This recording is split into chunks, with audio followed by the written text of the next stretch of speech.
Supersport it'll be a big group battle, you know. So we need to put ourselves in the right place at the correct time. But yeah, the goal for this weekend is obvious, is to try and win 2 races, you know.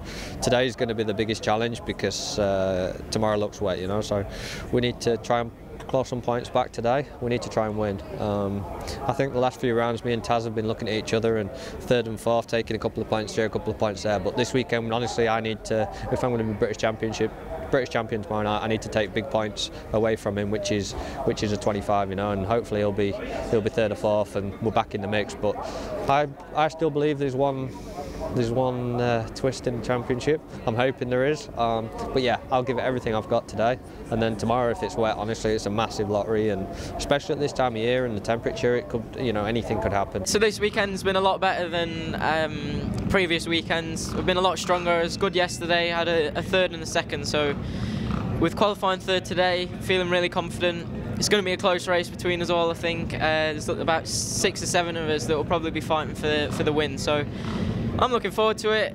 I'm not that nervous really for some reason. I don't know why, but I think it's because my bike's feeling really good. I'm just really excited to ride it and get stuck in with the big boys.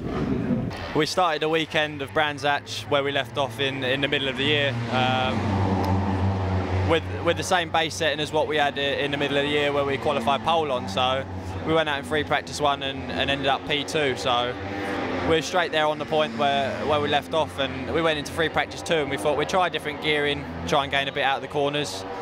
We tried a different front and rear setup, and it just didn't work. We ended up 7th in free practice 2.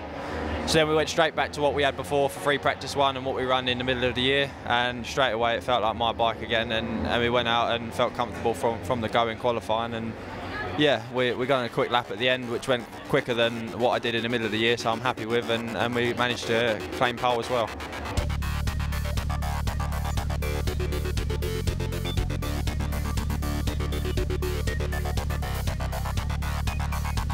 Front row, the start, exhilarating plunge down into Paddock Hill Bend, and once again Westmoreland does not get a good getaway. I remember he was 13th on the grid, back on row 5, so to get a launch through to 3rd on the first lap was a brilliant start. Allingham through to, and this is Ross Twyman's down, number 15, Ross Twyman. He looks like he's getting a lot more confident. He slips up the inside of his teammate Joe Francis, so he is now right behind his championship rival, Tam McKenzie. Meanwhile, Bradley Ray extending his look at that 128.7, and a problem there for the Yamaha of David Allingham. Allingham's out.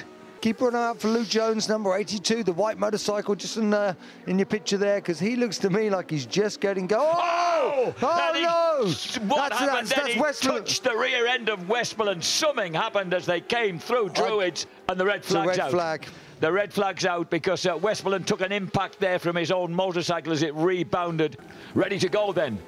Nice sunshine to welcome the boys out for this 9-lap dash. Terrific start by Andrew Irwin. Oh, and straight away Bradley Ray skips his way through. Ben Curry goes round the outside of Irwin, and Taron McKenzie nips inside. With Bradley Ray leading the way, Andy Irwin goes way wide. Joe Francis skips through. So Francis and Sam Wilford pass Andrew Irwin after Andy just misjudges that fast plunge down Paddock Hill. Joe Francis getting the better there of Ben Curry. That's brave riding. McKenzie is right on the back of Bradley Ray. And we've got a faller. Number 88's gone down. Josh Daly. Josh Daly, the young man from Wigan, has dropped the number 88 bike. Taron McKenzie lining him up as they go into the final turn. He cuts his way through on the Staff Connect Academy WD-40 Kawasaki. They're absolutely neck and neck. McKenzie's going to take it. McKenzie wins it and robs Brad Ray of a potential 2nd place in the championship. What a result for the Staff Connect Academy WD-40 crew. Jeff Cross there, massively experienced former motorcycle Grand Prix team manager. And got the bike to how I wanted it and set up to how I like to ride, and from there on we got our first podium at Snetterton, and then our 2nd podium at Thruxton, and from there onwards we really felt comfortable on the bike and felt at home, and felt we can push for wins, for poles, for fast laps and things like that. So a big credit to my team and family for putting in all their 100% effort. It's not often you see teams' bikes getting stolen, and especially not as you're just about to go racing. So as a team, they worked flat out for a week just building me a brand new bike. I managed to do the first 2 tests, and then from first time going on it, really it felt really good, and I got my first podium in my first Supersport race at Silverstone. So from there I sort of me and as a family, we all sat down thinking, like, these people that I'm racing against, most of them are from Stock 600, and then there was a couple like James Westmoreland, Andy Reid, Jake Dix and Luke Jones. They're the ones that were going to be the one hard to beat.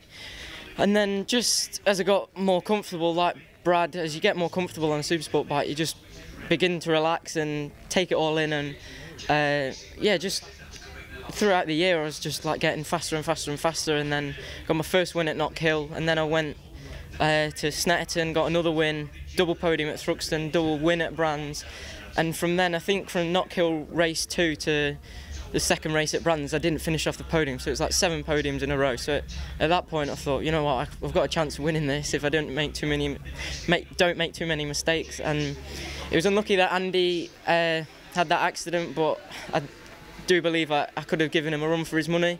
And James as well, he's such an experienced rider. I think when I was on a 125, he was on a superbike, so for me to challenge him to a championship with his experience was an achievement in itself. And as I said, it's not just my first year in Supersport, it's also my team. So for them to build me a bike that was capable of getting podiums, winning races, and now a championship is, yeah, it's fantastic.